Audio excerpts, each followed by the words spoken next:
श्री स्वामी समर्थ. श्री स्वामी चरित्र सारामृत अध्याय 6.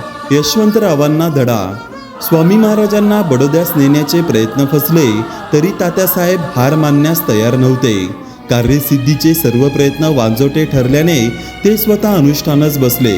ब्राह्मणांकरवी श्री गुरुचरित्र पारायण केले पण उपयोग झाला नाही.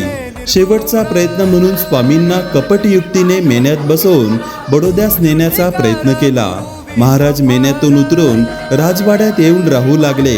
शेवटी अपयश पदरी घेऊन तात्यासाहेब बडोद्यास परतले.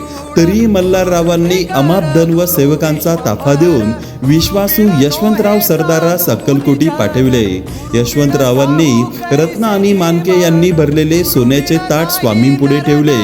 श्रींनी ते ताट पाहताच रागाने लालबुंद होऊन "अरे, याच्या पायात बेड्या ठोका" असे 3 वेळा कडाडले. दरदरून घाम फुटलेल्या यशवंतरावाने श्रींचा रौद्रावतार पाहून तेथून पळ काढला. मल्हाररावांनी थोड्याच दिवसात त्यांना तातडीने बोलावून घेतले. एका इंग्रज अधिकाऱ्यास विष देण्याच्या कटात यशवंतराव सामील असल्याचे निष्पन्न झाले. त्यामुळे त्यांच्या हातापायात बेड्या पडून तुरुंगात जावे लागले.